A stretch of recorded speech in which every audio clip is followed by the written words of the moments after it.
우리 철로역장을 하다가 이제 2주 전에는 세례식 때문에 제가 세례식 관련한 설교를 했고요. 또 지난주에는 부활주일이어서 또 부활에 관련된 설교를 했습니다. 그래서 다시 이제 철로역중으로 돌아와서 계속 가는 길을 가는 겁니다. 자, 크리스찬이 뷰티풀 저택에서 이제 나와서 어디로 가게 되냐면 겸손의 골짜기로 들어서게 됩니다. 거기서 아볼로온을 만나게 돼요. 이 아볼로온은 성경에서 딱 한 번 신약의 요한계시록에 나옵니다. 그 이름의 뜻은 파괴자, 멸망시키는 자, 이런 뜻을 가지고 있는데 이 사단의 다른 말입니다. 마귀의 다른 이름이 바로 아볼로온이에요.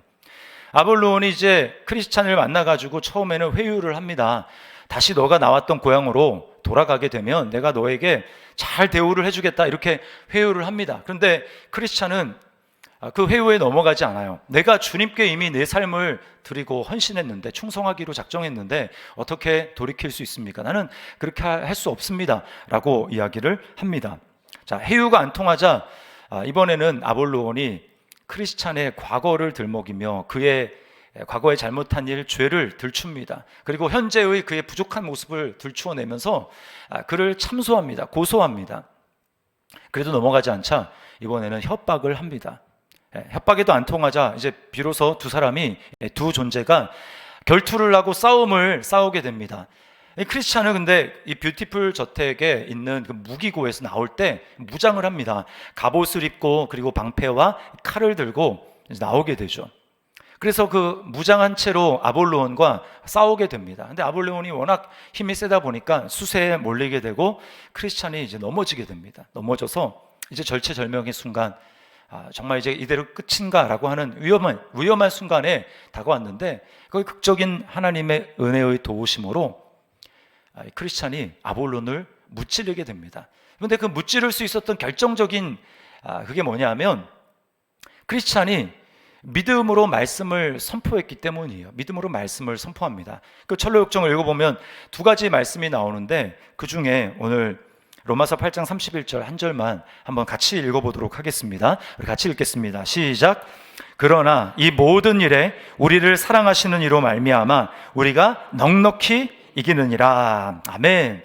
이 말씀을 딱 믿음으로 선포하니까 이 아볼로온이 치명상을 입고 그가 도망가게 됩니다.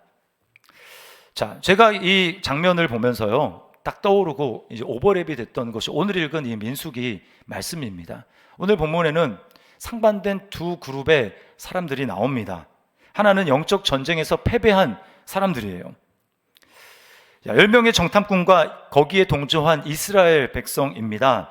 이 사람들은 하나님의 말씀이 아니라 눈에 지금 보여진 그 상황에서 자기의 생각, 자기의 신념을 말했습니다. 그래서 영적으로 패배했어요. 반면에 영적으로 승리한 갈렙과 여호수아는 똑같은 상황을 보았지만 그 상황에 대해서 자기 생각과 자기 신념이 아니라 하나님의 약속의 말씀을 근거해서 믿음으로 선포했습니다. 그래서 승리했어요.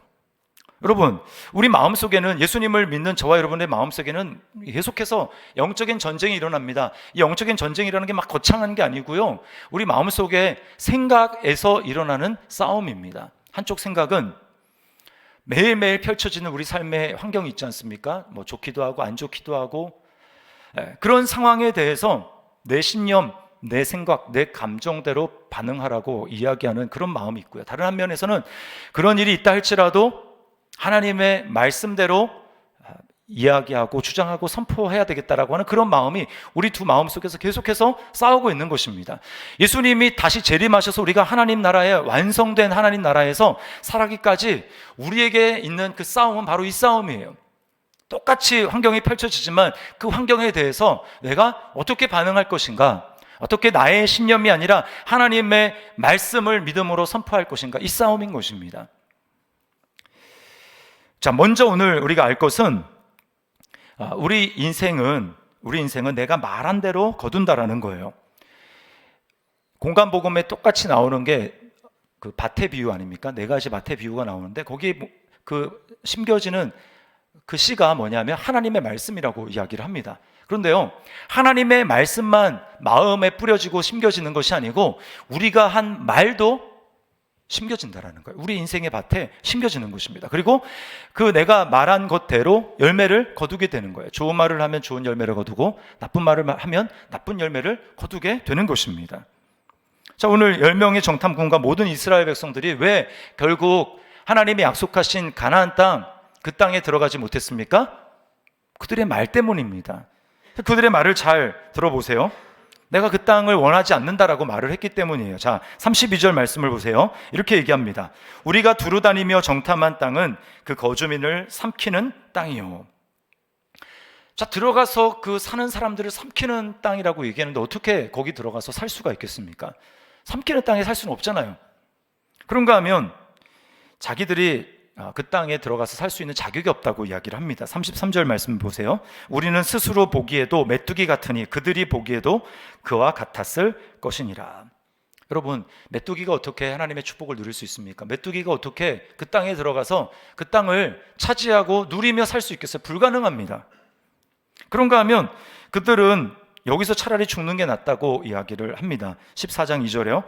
우리가 애굽 땅에서 죽었거나 이 광야에서 죽었으면 좋았을 것을. 어떻게 됩니까? 결국은 자기들이 한 말대로 되는 겁니다.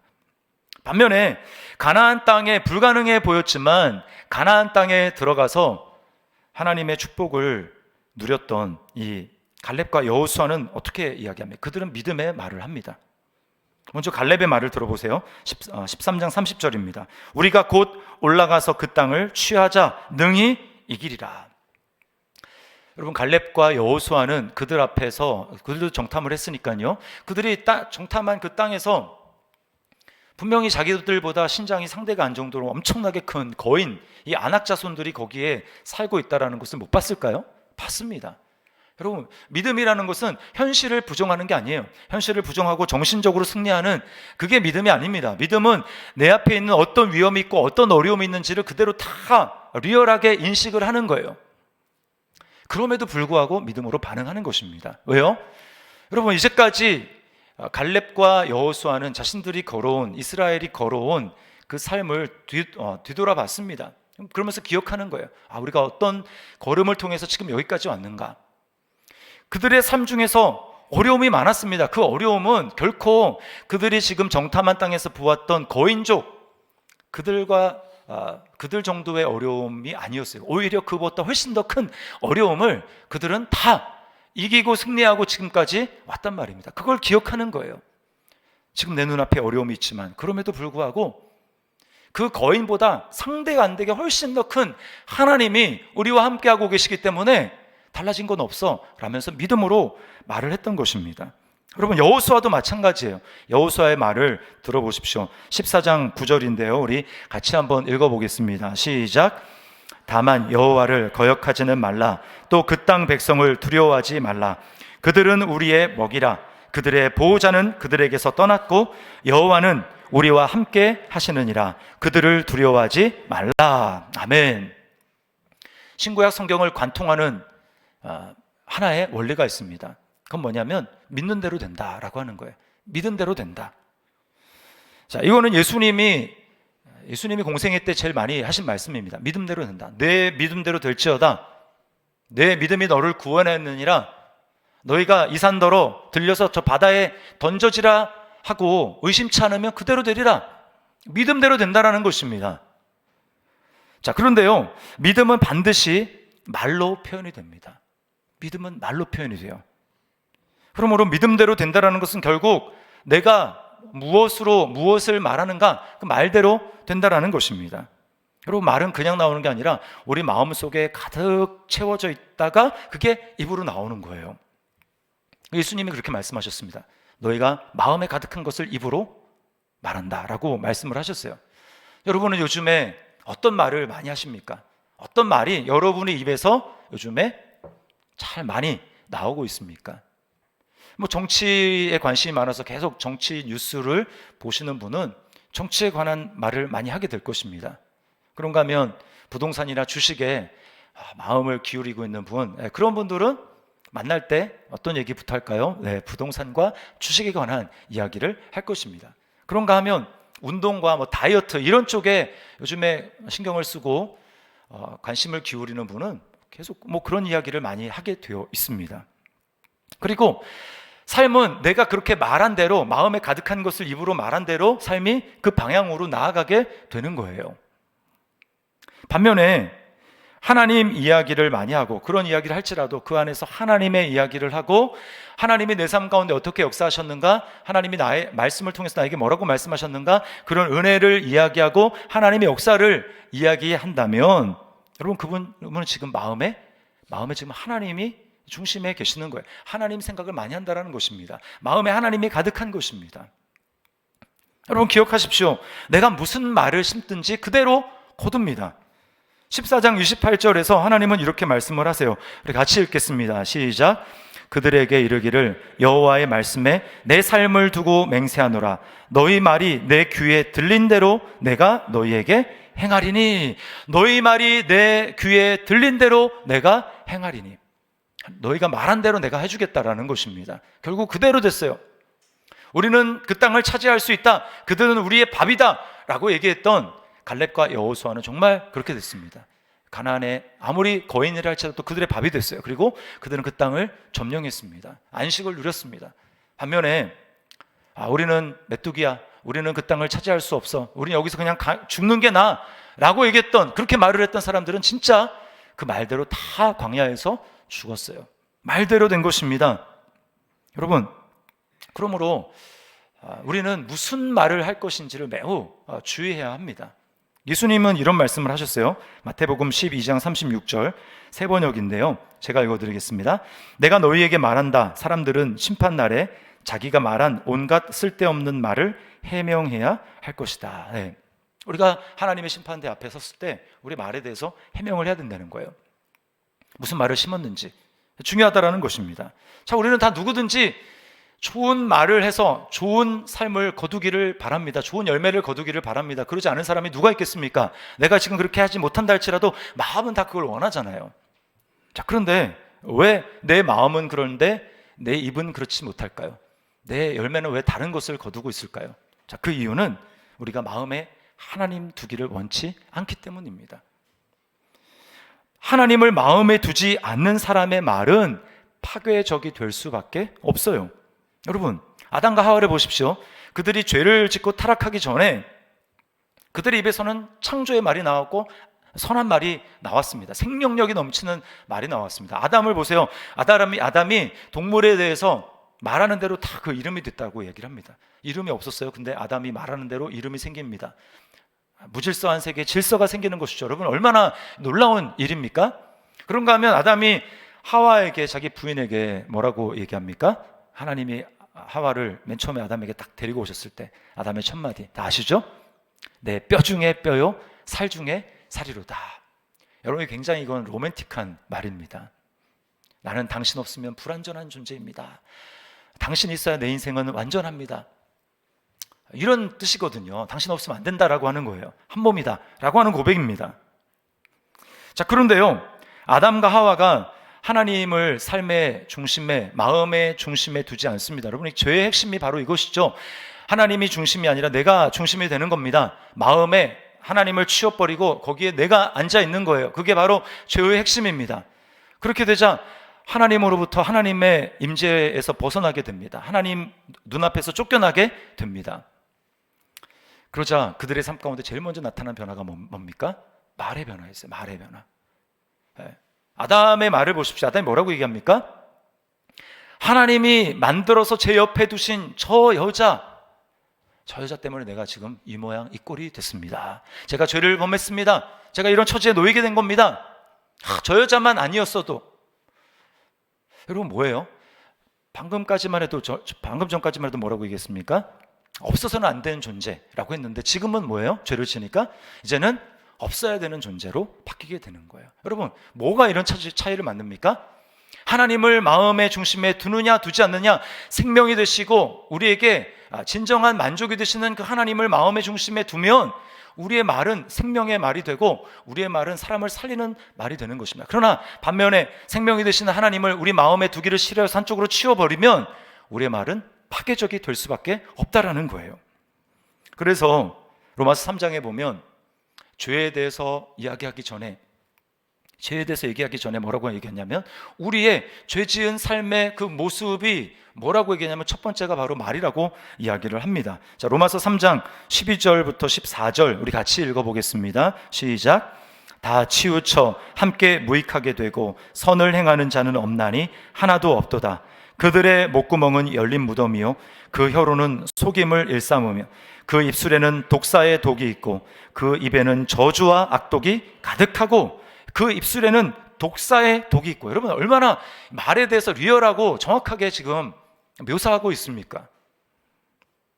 오늘날 얼마나 많은 사람들이 상대방이 한 말 때문에 그 말을 통해서 독을 먹고, 해독도 안 돼요. 독을 먹고 평생 상처를 받고, 특별히 어렸을 때 부모로부터 들었다. 그리고 그게 평생 상처가 돼서 그 말을 벗어나지를 못합니다. 그 말에 굴레에 갇혀가지고 평생 그 말 이상의 삶을 살지 못하는 그런 얼마나 안타까운 일이 우리 주변에 많이 있습니까?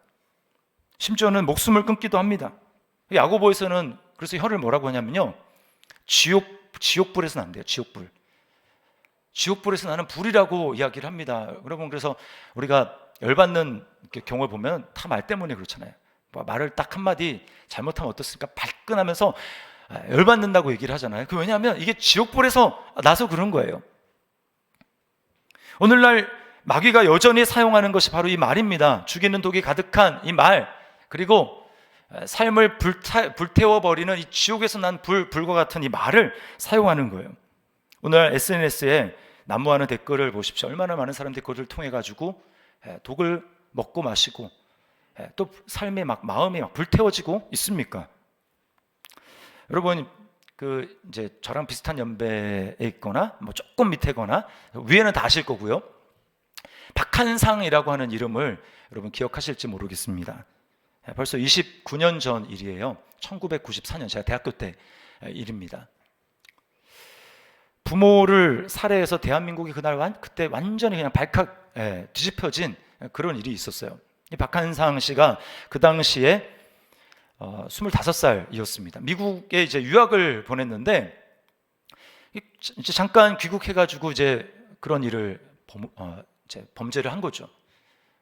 부모를 40여 차례나 아주 난폭하게 찔러서 죽였어요. 그리고는 자신의 범행을 감추기 위해서 온 집을 다 불태웠습니다. 그리고는 불났다고 태연하게 전화를 한 거예요. 여러분, 미국 유학 생활 중에 술이나 또 마약 그리고 이 도박에 빠져가지고 큰 빚을 졌습니다. 근데 이제 아버지가 그 당시에 엄청난 큰 한약 그 방을 운영을 하고 있어가지고 돈이 굉장히 많았대요. 부자였다고 합니다. 참다 못한 아버지가 이제 자기 빚졌으니까 이 빚을 갚아달라고 잠깐 귀국한 그 아들을 향해서 이렇게 말을 해요. 너는 아무 일도 할 수 없는 놈이야. 내 아들이 아니니 호적을 파가라.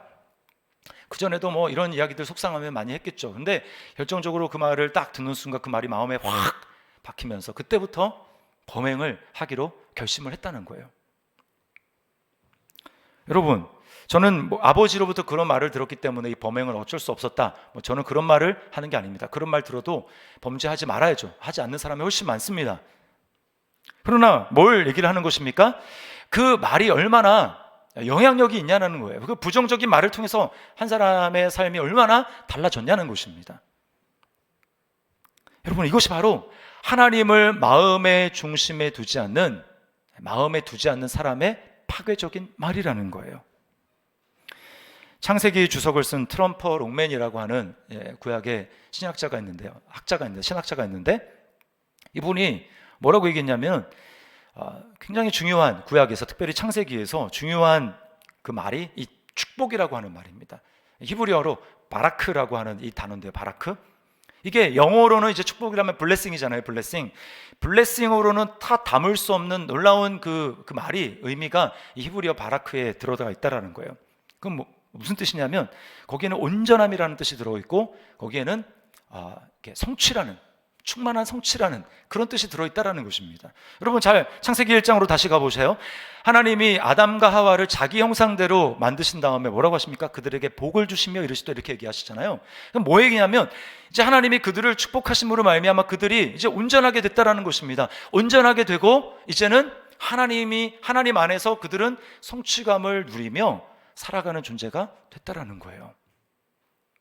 그러나 아담과 하와가 스스로 하나님을 등지고 하나님을 떠나자 어떤 일이 벌어집니까? 그때부터는 이제 하나님의 축복이 아니에요. 하나님의 온전하심이 아니고 스스로 자신이 온전함을 만들어내고 자신이 성취를 이루어내야 되는 것입니다.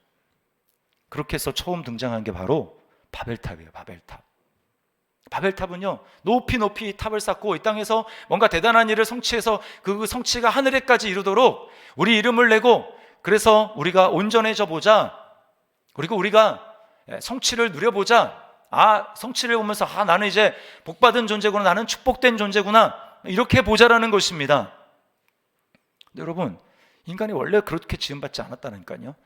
인간은 절대로 이 땅에서 아무리 많은 것들을 성취한다 할지라도 하나님의 축복, 하나님의 그 바라크의 축복을 받지 않으면 마음이 채워지지가 않아요.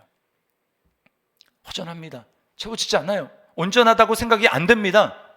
만족을 누리지 못해요. 여러분, 그래서 하나님이 그걸 아시기 때문에 그냥 내버려 두지 않으시고 바벨론으로 그렇게 바벨탑을 지으면서 인생을 그렇게 살아가는 사람들을 그냥 내버려 두지 않으시고 하나님이 택한 민족이 바로 이스라엘 민족입니다. 아브라함 한 사람을 택하셔서 하나님이 이스라엘 민족을 생각하시면서 하나님이 계획하신 것은 인생 그렇게 사는 거 아니다. 인생은 나의 그 바라크, 나의 축복을 받아서 그래서 마음이 온전해지고 그리고 진정한 성취를 누리며 살아가는 거야. 인생은 그래야 진짜 만족한 삶을 살아갈 수 있는 거야. 내 백성은 나의 축복을 받으며 내 안에서 만족함을 누리며 살아가도록 그렇게 부름받은 거야 라고 하면서 하나님이 아브라함을 부르신 거예요. 아브라함을 부르시면서 하나님이 하셨던 약속의 말씀을 보십시오. 우리 창세기 12장 2절과 3절을 같이 한번 읽겠습니다. 시작. 내가 너로 큰 민족을 이루고 네게 복을 주어 내 이름을 창대하게 하리니 너는 복이 될지라. 너를 축복하는 자에게는 내가 복을 내리고 너를 저주하는 자에게는 내가 저주하리니 땅의 모든 족속이 너로 말미암아 복을 얻을 것이라. 아멘. 너는 복이 될지라. 복을 주시며 말씀하시기 너는 복이 될지라. 그리고 땅에 있는 모든 족속이 너로 말미암아 복을 얻을 것이라. 여러분이 아브라함에게 주신 이 언약을 성취하기 위해서 오신 분이 바로 예수 그리스도입니다. 여러분, 예수님이 우리를 하나님의 축복을 받는 자리로 우리를 이끄시기 위해서 주님이 무슨 일을 하셨습니까? 주님은 십자가를 지십니다. 십자가를 지시기까지 주님이 당하셨던 고난과 순환을 한번 생각을 해보십시오. 사람들은 예수님의 얼굴에 침을 뱉습니다. 여러분, 얼굴에 침 뱉음 당해본 적 있으세요? 살 수가 없습니다. 그렇지 않습니까? 그보다 더 치욕적인 일이 어디 있습니까? 얼굴에 침을 뱉고요. 그 다음에 뺨을 때리고 주먹질을 얼굴에 해댑니다. 그 모욕을 주님이 다 받으세요. 그리고 주님은 채찍을 맞으십니다. 십자가 그 형을 언도받기 전에 가벼운 채찍질을 당하시고요. 그 다음에 십자가 형을 언도받은 다음에 그 다음에 십자가 너무 고통스럽기 때문에 힘을 미리 다 뺍니다. 그러기 위해서 두 번째 받는 그 채찍이 아주 살인적인 채찍인데 그 채찍 끝에 짐승의 뼈와 그리고 쇠붙이 같은 것들을 달아서 채찍질하는 거예요. 그러면 살점이 떨어져 나옵니다. 주님이 피를 쏟으시고 이미 거의 초죽음이 다 되시고 죽어가는 그런 상황이에요. 여러분, 우리 중에 일반적인 사람은 아무리 그 사람이 잘못했다 할지라도 그 지경에 이르면 그 지경에 이른 사람을 보면서 막 저주하거나 그런 마음이 사라집니다. 이미 대가를 받았구나라는 생각을 했지 막 그렇게 하지 않아요. 근데 예수님은 어떻게 하십니까? 그런 상황에 됐음에도 불구하고 희롱과 모욕과 놀림과 갖은 모욕의 말을 다 당합니다. 십자가에 달려서는요. 십자가에 달려서도 마찬가지예요. 어떻게 그 십자가에 달려 죽어가는 그 예수님을 바라보면서 사람들은 고개를 흔들고 조롱의 말을 하고 그렇게 지나갑니다. 그리고 왜 주님이 그런 일을 다 감수하시나요?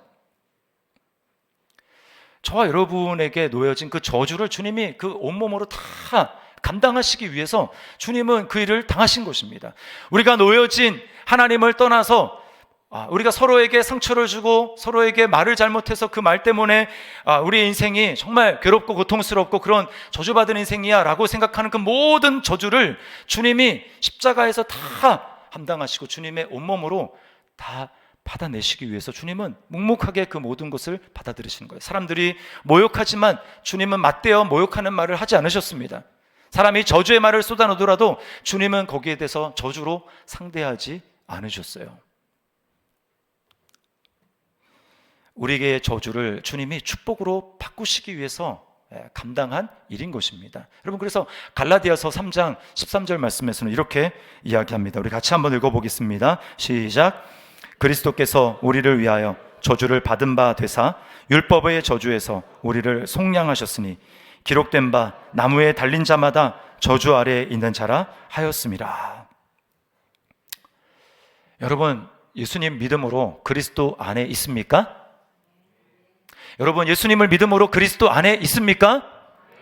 그렇다면 예수님이 우리의 죄를 다 짊어져 주시고 우리의 죄를 다 담당하시고 십자가에서 죽으시고 부활하셨기 때문에 예수 그리스도 안에 있는 저에게는 더 이상, 저와 여러분에게는 더 이상 정죄도 없고 저주도 없습니다. 저주는 우리와 아무런 상관이 없습니다. 여러분, 믿으시기를 바랍니다. 얼마나 놀라운 일이에요. 우리는 더 이상 어떤 것도 우리를 올가맬 수 없어요. 우리는 그리스도 안에서 영원한 복을 받은 사람입니다. 영원한 복을 받았어요.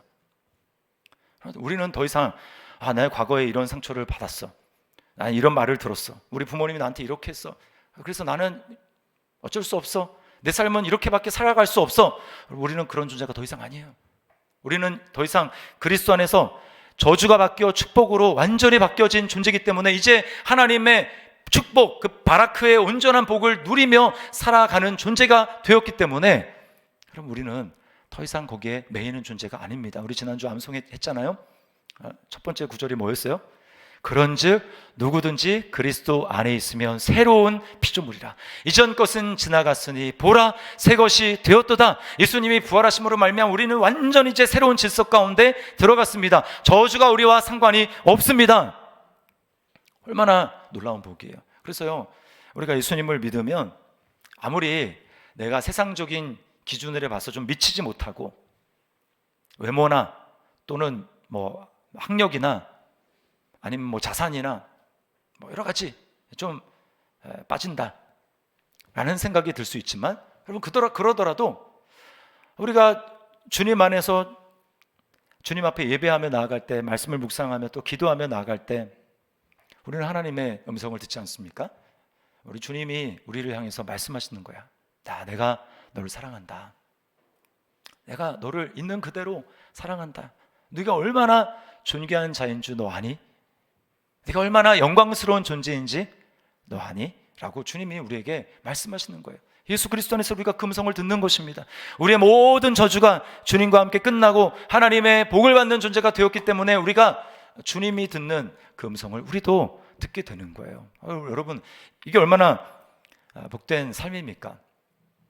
상처가 다 치유가 되고요, 하나님의 그 사랑의 음성을 들으면서 우리가 걸어가는 거죠. 빛 가운데 걸어가는 것입니다. 여러분, 이것이 그리스도 안에 있는 우리의 신분이라면, 여러분이 정말 그리스도 안에 있다는 걸 믿는다면 이제 우리에게서 나와야 될 그 말은 정해져 있어요. 이제 답이 정해져 있습니다. 어떤 말이 우리 입에서 나와야 합당하겠습니까? 정말 그리스도 안에 있다면 그리스도께서 나의 모든 저주와 나의 모든 연약함을 다 지시고 십자가에서 죽으시고 부활하셔서 이제 너는 내 안에 있다, 완전하신 주님 안에 있다면 우리가 어떤 말을 해야 되겠습니까? 딱 한 가지밖에 없어요. 우리는 믿음을 가지고 말씀대로 말을 해야 됩니다. 말씀대로.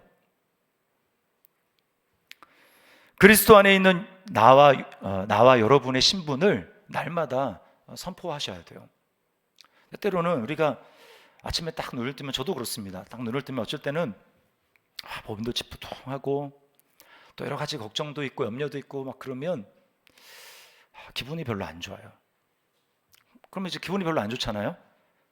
그러면 기분 안 좋은 대로 이야기할 수도 있습니다. 오늘은 몸도 찌뿌둥한 게 오늘 일진이 참 안 좋네. 이렇게 이야기할 수도 있잖아요. 야, 일진이 어제 꿈자리가 사납더니 오늘 무슨 일이 일어나려고, 이렇게 얘기할 수 있는데 우리는 그런 존재가 아니라니까. 더 이상 그런 느낌이 있다 할지라도 우리는 딱 일어나서 어떻게 해야 됩니까? 그리스도 안에 있는 나의 신분을 묵상하며 그것을 믿음으로 선포하는 거예요. 나는 예수 그리스도 안에서 나는 하나님께 완전히 용납된 의인입니다. 나는 거룩한 성도입니다. 내 안에는 성령님이 계십니다. 성령님이 지금 일하고 계십니다. 운행하고 계십니다. 하나님은 나를 사랑하십니다. 하나님은 내 기도에 응답하십니다. 나는 이미 이곳에서 그리스도 안에서 하나님 나라를 누리며 살아갑니다. 나는 이미 복을 받았습니다. 여러분, 그렇게 우리의 신분을 믿음으로 선포해야 돼요. 더 안 좋게 느껴질수록 더수록 입으로 더 선포해야 돼요. 믿음으로 심는 것입니다.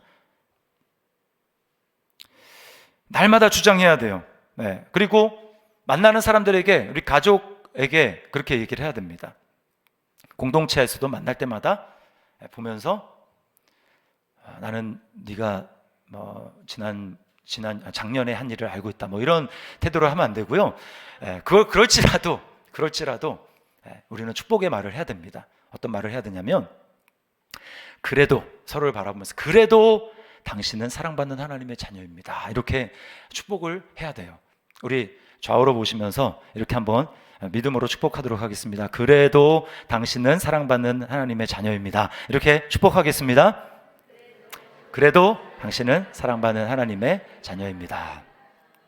여러분, 그 그래도가 무슨 의미인지 아시죠? 네, 그래도는 자기가 알잖아요. 그죠? 그래도 자기에게 그렇게 얘기해요. 그래도 나는 하나님의 사랑받는 자녀야. 그럼 감정대로 반응하면 안 되는 것입니다. 로이드 존스 목사님이 이런 말씀을 하셨어요. 우리에겐 비참해질 권리가 없다. 우리에겐 기쁨이 없을 권리가 없다. 복음서에 나타난 예수 그리스도를 바라보라. 그러면 주님의 기쁨을 얻게 될 것이며 점점 더 말할 수 없는 영광스러운 즐거움으로 기뻐하게 될 것이다. 여러분, 놀라운 말 아닙니까? 우리는 비참해질 권리가 없대요. 우리는 뭐라고 그랬습니까? 기쁨이 없을 권리도 없답니다. 우린 그런 존재예요. 비참해질 권리가 없는 존재, 기쁨이 없을 권리가 없는 존재. 얼마나 놀라운 존재입니까?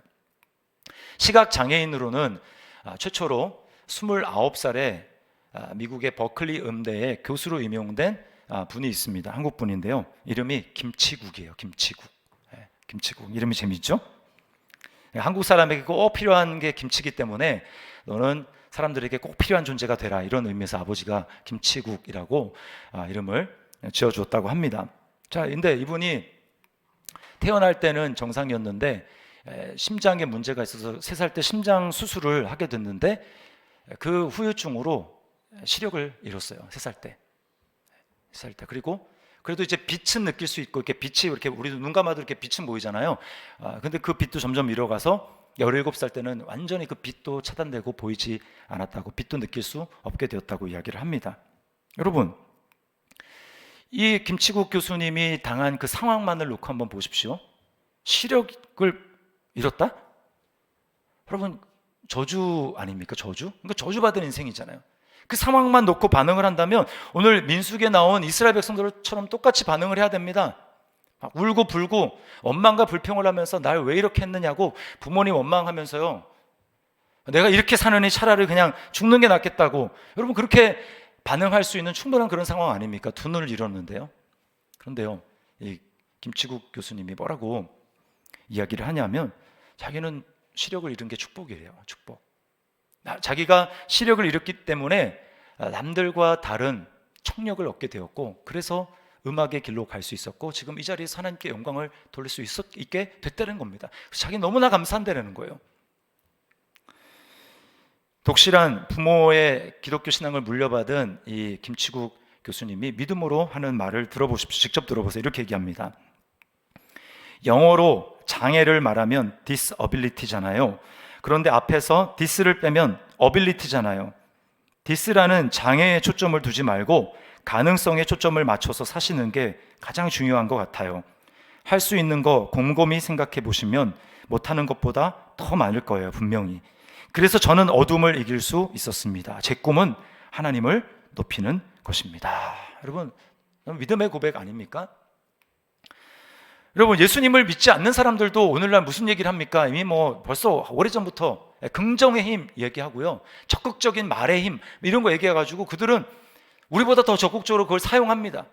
어떻게든 긍정적인 말을 하고 적극적인 말을 하려고 하죠.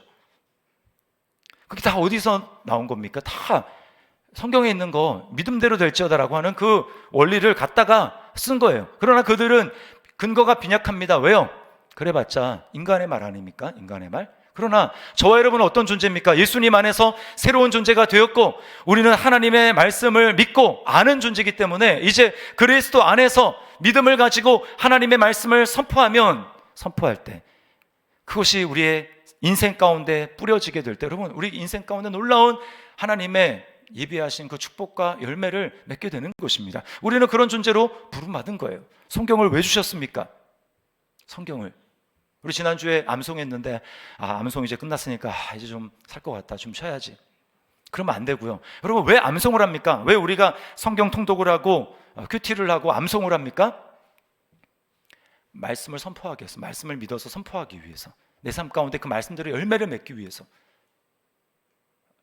그래서 하나님이 우리에게 말씀을 주신 거예요. 그러니까 말씀을 주신 게 얼마나 복입니까?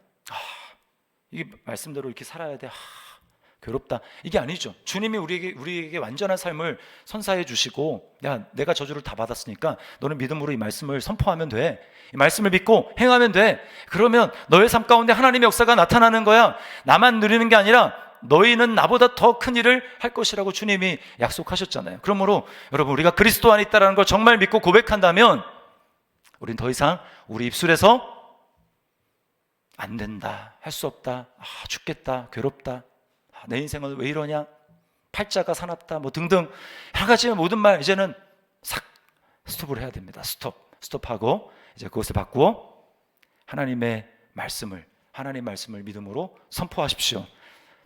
할 수 있거든이 무슨 말이냐? 항상 기뻐하라, 범사에 감사하라. 내게 능력 주시는 자 안에서 내가 모든 것을 할 수 있느니라. 하나님을 사랑하는 자, 곧 그의 뜻대로 부르심을 받은 자들에게는 모든 것이 합력하여 선을 이루느니라. 내 삶에 이것이 결국은 선으로 바뀔 것이다. 여러분, 믿음으로 선포하십시오. 여러분이 믿음으로, 하나님 말씀대로 믿음으로 선포하는 것 그대로 될 줄 믿습니다. 오늘 주님 말씀하셨어요. 너희 말이 내 귀에 들린 대로 행하리니. 우리 예수 그리스도 안에서 변화된 저와 여러분이 말이 달라짐으로 우리 삶 가운데 하나님의 복을 경험할 수 있기를 주님의 이름으로 축원합니다. 우리 말씀을 기억하면서 이 시간 찬양했으면 좋겠어요. 말씀 앞에 서라는 찬양인데요,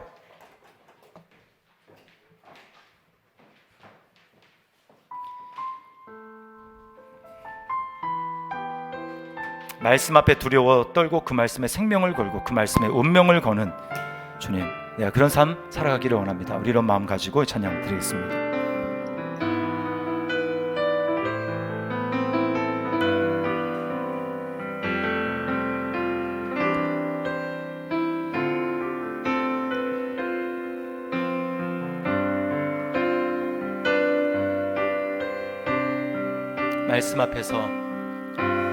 말씀 앞에서 경외함으로 주께 홀로 섭니다. 생명의 말씀 읽고 순종해 주를 예배합니다. 기록된 말씀 힘이 있어서 진리로 우리 거룩해 하며 거룩한 말씀 세세 영원히 복음이 되어 말씀하시네. 하나님 말씀에 두려워 떠는 자, 그 말씀에 생명을 거는 자, 한 사람 찾으시는 주님의 약속을 믿어. 하나님 말씀에 운명을 걸은 자매, 순종하며 주 따라가는 자, 영원한 하나님 나라 이뤄갈 주의 교회여 일어나라. 우리 처음부터 다시 한번 고백합니다. 말씀 앞에서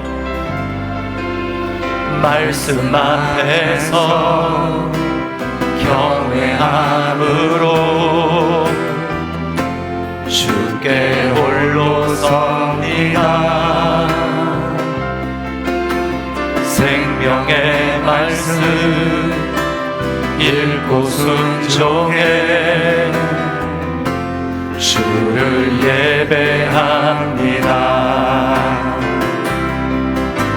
기록된 말씀 힘이 있어서 진리로 우리 거룩해 하며, 거룩한 말씀 세세 영원히 복음이 되어 말씀하시네.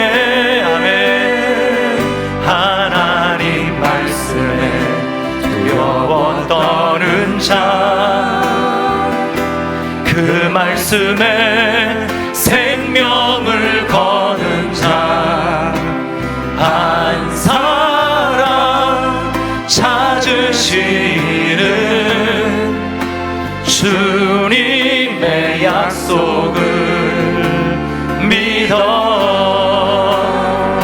하나님 말씀에 운명을 거는 자, 순종하며 주 따라가는 자, 영원한 하나님 나라 이뤄갈 주의 교회여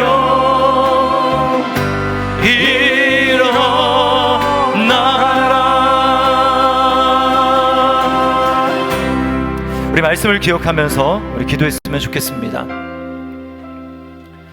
여러분, 무슨 말을 이제까지 심고 있으셨습니까? 우리가 돌이켰으면 좋겠습니다. 이제까지 어떻게 말하면 살았든지 시간 돌이키고, 주님, 하나님 안에서 새로운 존재가 이제 되었는데 저주와는 아무런 상관없는 하나님의 영원한 복을, 그 바라크의 복을 받은 자로 우리를 그리스도 안에 두셨는데, 주님, 날마다 그 복을 누리며 살아갈 수 있도록 인도하여 주시고, 정말 눈앞에 펼쳐지는 환경에 내 생각대로, 감정대로, 내 신념대로 말함으로 그 쓴 열매를 거두는 것이 아니라, 주님, 예수님과 같이 하나님의 말씀을 심고 말씀을 선포하고 말씀을 주장함으로 말미암아 내 삶 가운데 하나님의 말씀이 30배, 60배, 100배의 결실을 맺는 그런 놀라운 삶을 살아갈 수 있도록 주님, 나에게 은혜를 더하여 주시옵소서. 매일 이 싸움을 싸우며 믿음으로 승리할 수 있도록 인도하여 주옵소서. 우리 시간에 같이 한번 우리 믿음으로 결단하며 나가도록 하겠습니다. 기도하시겠습니다.